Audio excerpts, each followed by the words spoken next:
અને કનુભાઈ, આ બધી જે વાત છે એમાં તમારી પાસેથી એક જાણવું છે કનુભાઈ, કે ખરેખર જે ભાવનગરના ઘણા બધા પ્રશ્નો છે કનુભાઈ બહુ સારી રીતે ભાવનગર અને આસપાસની પ્રજાના પ્રશ્નો ઉઠાવતા રહ્યા છે, ઘણી બધી રજૂઆતો પણ કરતા રહ્યા છે, અને એ આખી જે દરિયાની પટ્ટીના પ્રશ્નો, આ જે બે મોટા પ્રશ્નો તો એમણે કહ્યા જ, નિરમા અને અલ્ટ્રાટેક સિમેન્ટના ઉપરાંત કલ્પસરની પણ એમણે વાત કરી. તો આ બીજા ઉપરાંતના જે કનુભાઈની સાથે આપણે જાણીશું કે બીજા કયા કયા પ્રશ્નો એવા ભાવનગરના જે છે કે જે લોકોને અત્યારે કનડી રહ્યા છે, સરકારે વચનો આપ્યા છે પણ એ પૂરા થયા નથી. તો એ પ્રશ્ન પણ આપણે કનુભાઈ સાથે જાણીશું. કનુભાઈ હંમેશા માટે લોકોના હિત માટે થઈને લડતા રહ્યા છે, રજૂઆતો કરતા રહ્યા છે, પત્રો લખતા રહ્યા છે, અને જરૂર પડે તો કોર્ટમાં પણ લડતા રહ્યા છે. તો આપણે એમની પાસેથી એ પણ જાણીએ કનુભાઈ કે ભાવનગરના બીજા પ્રશ્નો કયા કયા છે, કયા કયા સરકારે વચનો આપેલા હતા અને કયા એમાં અમલ નથી થયો. ના, એ તો સરકારે ઘણા વિલંબથી, હમણાં કેન્સર વિભાગ ચાલુ કરવાનો હતો ભાવનગરની સિવિલ હોસ્પિટલના, પહેલામાં સરટી હોસ્પિટલમાં, મોડા ચાલુ થયો, પણ હજી એની સુવિધાઓમાં ઘણું બધું કરવાનું બાકી છે. પણ બીજા ભાવનગરના અંદરના રસ્તાઓ, અંદરના જે કનેક્શન જે છે એને પણ ખૂબ ને ખરેખર કાયદો અને વ્યવસ્થા એમાં પણ પેલું છે. એટલે વિકાસની દ્રષ્ટિએ ગણીએ તો હજી ભાવનગરને પછાત ગણવામાં આવે છે. અને એનું કારણ ઘણા બધા લોકો એવું કે છે કે આ કનુભાઈ નિર્માને ના આવવા દીધું, અને સાથે પાછું મીઠી વીડીમાં જે અણુનો પ્રોજેક્ટ હતો એમાં પણ અમે સાથે જોડાયેલા હતા. મીઠી વીડીના આંદોલનકર્તાઓ તો હતા જ, પણ અમે પણ એમાં સાથે જોડાયેલા હતા અને અવારનવાર અમે સાથે મિટિંગો કરતા હતા. એ અણુ પ્રોજેક્ટ પણ ખરેખર એ તો લોકોની સુખાકારી માટે છે. કદાચ થોડી ઘણી રોજગારી, આવા પ્રોજેક્ટ આવે ત્યારે રોજગારીનો પ્રશ્ન એ તો કહેવાતો પ્રશ્ન છે, બાકી હજારો અને કેટલા ખેડૂતોના પરિવારો બેકાર બની જાય. એટલે એ જાતનો જે કહેવાતો વિકાસ છે એ વિકાસની સામે આપણે રિયલી વાસ્તવિક વિકાસ કરવો જોઈએ. અને વાસ્તવિક વિકાસ તો તરત જ થાય. માનો કે હમણાં જ વડાપ્રધાન શ્રી આવી રહ્યા છે અને જે કઈ 1,35,000 કરોડના જે લાણી કરવાના છે એ બધાની અમલવારી ભ્રષ્ટાચારથી મુક્ત રીતે થાય. ભ્રષ્ટાચાર એ તો સૌથી મૂળમાં પ્રશ્ન છે. બધા જે પ્રશ્નો છે એની અંદર એ જ કે આ જે જાહેર કરવામાં આવે એની અમલવારી જો બરાબર થાય અને લોકો સુધી એના ફળ પહોંચે તો જે કંઈ કર્યું કાઢ્યું એ બરાબર કહેવાય. એના માટે વચનો દેવા સભાની અંદર, પણ એને અમલવારી થાય ત્યાં સુધી એનું પાલન કરવું એ બહુ જ પાયાનો પ્રશ્ન છે. અને એની અંદર આ સરકારી તંત્ર ઘણું ઊણું ઉતર્યું છે. વાત સાચી છે. આરોગ્યના કેવા પ્રશ્નો છે, એના ઉકેલ માટેના તે કે પ્રયત્નો થઈ રહ્યા છે ખરેખર જે વાસ્તવમાં જે ખરેખર દરિયાકાંઠાના પ્રશ્નો જે છે આરોગ્યના, તો એમાં સરકારના જે અગાઉ પ્રોજેક્ટ જાહેર કરેલા હોય જેનો અમલ ન થયો હોય અને જે નવું કંઈક કરવા જેવું છે, તમે કંઈ સજેસ્ટ કરો છો એમાં? ના, એટલે આરોગ્ય માટે તો સરકારની ઘણી બધી યોજનાઓ સારી છે. ગરીબ લોકો માટે કાર્ડની સિસ્ટમ છે ને પ્રધાનમંત્રીની યોજના છે ને લોકોને એ રીતે બહુ ઘણું બધું સહેલું થયું છે. પણ એ સહેલું છે એવી યોજનાઓ તો અગાઉની સરકારોમાં હતી જ. બીપીએલ વાળા હોય કે કોઈ પણ ગરીબ હોય તો એને એ પ્રમાણે કરવામાં આવતું જ હતું, રાહતમાં, ફ્રીમાં. પણ સરકારી તંત્ર છે અને સરકારી હોસ્પિટલમાં જે ઈલાજો થવા જોઈએ એ બધા વધારે પડતા પ્રાઇવેટ અને કોર્પોરેટ હોસ્પિટલો તરફ જવું પડે છે. એમાં કાર્ડની સિસ્ટમ છે એટલે કોર્પોરેટને ફાયદો મળે છે, પણ ગરીબ લોકો ક્યારેક અટવાયા કરે છે. અને બીજું, આ વસ્તુ બધાને લાગુ ન પડે, પણ બહુ પ્રશ્ન એ છે કે આવી રીતના પેલામાં છે એટલે ઘણી વખત ઇઝી ગોઈંગ ઓપરેશન, જરૂરી બિનજરૂરી બે વચ્ચેનો ભેદ કરવો ઘણીવાર મુશ્કેલ બને છે. અને અમારી પાસે આવે છે દર્દીઓ, એટલે વાસ્તવિક હકીકત કહું તો અમે કહીએ કે ભાઈ તમારો ઘૂંટણનો સાંધો કસરત અને અમુક દવાઓથી તમે પેલું કરો, તો કે ના, ઓપરેશનમાં આટલું સરળતાથી સહેલાઈથી થઈ જતું હોય તો શું કામ, આપણને કઈ પૈસા ખર્ચવાના નથી. એટલે આના કારણે થોડો મિસયુઝ થાય છે આજે સુવિધાઓનો. એના માટે લોકોની જાગૃતિ કરવી જોઈએ, પણ લોક જાગૃતિ એ બહુ લાંબા ગાળાનું કામ છે. એટલે હકીકતમાં અત્યારે આરોગ્યની સેવાઓ ઘણી બધી, માનો કે ભાવનગરમાં પણ એસસીજી હોસ્પિટલની સેવાઓ છે, બીજી બધી જગ્યાએ પણ કોર્પોરેટ હોસ્પિટલો ખૂબ કામ કરે છે, એટલે લોકોના માટે એના વિકલ્પો ઘણા બધા છે જ. અહીંયા અમારું મહુવામાં ગણીએ તો મહુવા નાનું છે, પણ છતાંય તે સદભાવના હોસ્પિટલ મહુવામાં કલસાડ ને વડલી 2 ગામની અંદર છે. સાથે હનુમંત હોસ્પિટલ પણ ખૂબ સારું કામ કરી રહી છે, અને એક છેડા ઉપર હનુમંત દ્વારા મળે. સાથે સિવિલ હોસ્પિટલનો દરજ્જો પણ છે, એટલે મહુવાની અંદર સિવિલ હોસ્પિટલ પણ છે, એમાં પણ ગરીબ લોકોનું કામ થાય છે. અને સાથે સાથે પ્રાઇવેટ કન્સલ્ટન્ટ પણ ઘણા છે.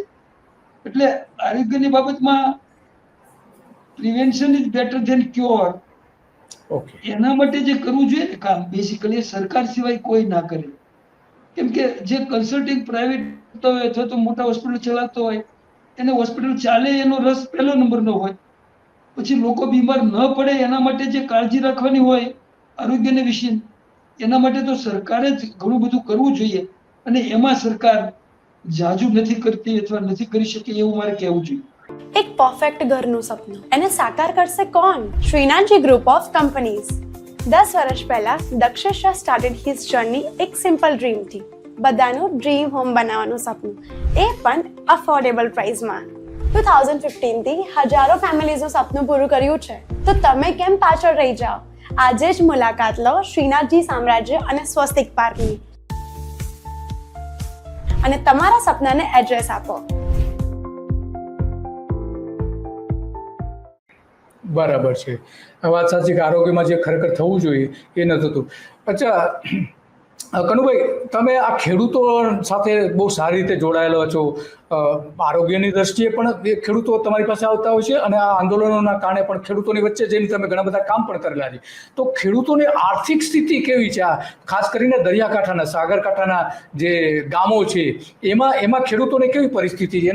એની જે જમીનો છે ખારા પાણીની, ભામરા પાણીની જમીનમાં ભૂગર્ભમાં પાણી છે. ખેડૂતો પોતાની આવક કેટલી મેળવી રહ્યા છે, ખરેખર કેટલી મેળવી રહ્યા છે, કે એની જરૂર છે એ પ્રમાણે મેળવી રહ્યા છે કે નથી રહ્યા, ગરીબી કેટલા પ્રમાણમાં છે, એ થોડી વાત કરશો તમે એ અંગે? અત્યારે ખેડૂતોની સ્થિતિ અહીંયા અમારું મહુવાનું કહીએ તો હા. મહુવાના દરિયાકાંઠામાં નિર્માણ યાર્ડ છે એ ભરચક હોય છે.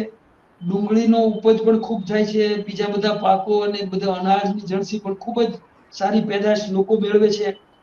સાથે સાથે ખેડૂતોને 12 મહિના પાણી મળે છે આ બંધારાઓને કારણે, અને એના કારણે શાકભાજી પણ રાજુલા તરફથી અને બીજી જગ્યાએથી મહુવામાં લોકો શાકભાજી લેવા આવતો હોય છે, કેમ કે એવું કુદરતી રીતે જ પાકેલું ઓર્ગેનિક શાકભાજી જે મહુવામાં મળે એવું બીજે ક્યાંય મળતું નથી. એટલે દરિયાકાંઠાનું આખા દરિયાકાંઠામાં આ બન્યું છે, અને એના કારણે જ તે મહુવાના ખેડૂતો જરા જુદા પડી આવે છે. નિકોલને માલણ બન્યા પછી મેથળાની અંદર મેં હમણાં આપણે કીધું કે હમણાં એની મંજૂરીઓ અને વન વિભાગ અને બધા બહુ પોઝિટિવલી કામ કરે છે, અને ટૂંક સમયમાં આગળ એનું કામ ચાલશે. પણ 5 વર્ષ પહેલા ખેડૂતોએ જાતે જ પોતાનો લોકફાળો કરીને અને અમારા જેઓની સલાહ સૂચનાઓ લઈને દરિયાના કાંઠે એ મેથળાનો ડેમ બનાવી કાઢ્યો. હા, આજે યસ. પણ એમાં પાણી ભરેલું છે, અને 5 વર્ષથી એનો લાભ લે છે. અને એની અંદર લગભગ 500 થી 1000 ખેડૂતો એવા છે કે જેમને પોતપોતાના ખેતરો સુધી પાઇપલાઇન લગાવી દીધી છે. અહીંયા જે જળાશય છે ત્યાં મશીન મૂકી દે પોતાનું, અને પોતાના ખેતર 500 મીટર, 1000 મીટર, 2-3 કિલોમીટર, 5 કિલોમીટર સુધી પાણીની લાઈનો, અને અત્યારે છેક ઉનાળા સુધી આવી રીતે પાણીનો લાભ લે છે. એટલે ખેડૂતોની સ્થિતિ અહીંયા અમારી સારી છે, પણ એકંદરે ખેડૂતોની સ્થિતિ સારી નથી હોતી, અને ખેડૂતો દેવામાં ડૂબતા જાય છે.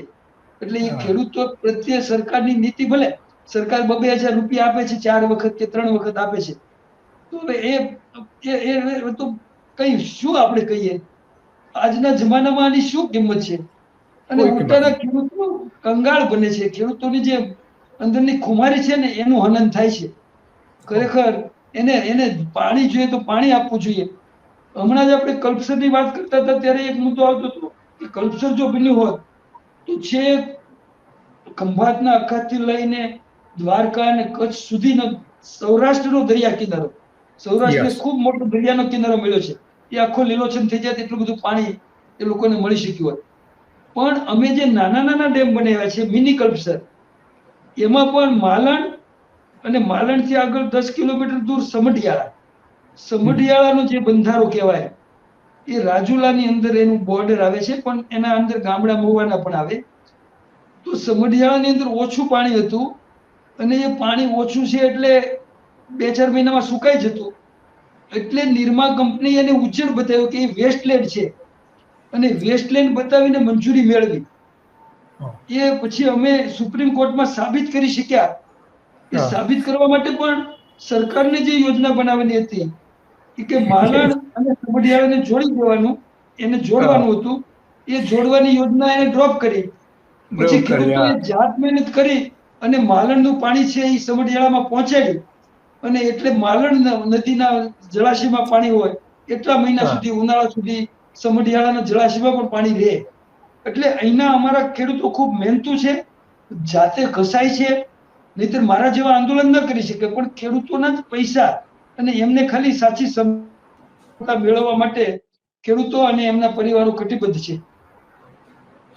બરાબર છે. હા, ખેડૂતો અને એના પરિવારો પણ આ રીતે પ્રતિબદ્ધ છે જ, એમાં તો કોઈ સવાલ નથી.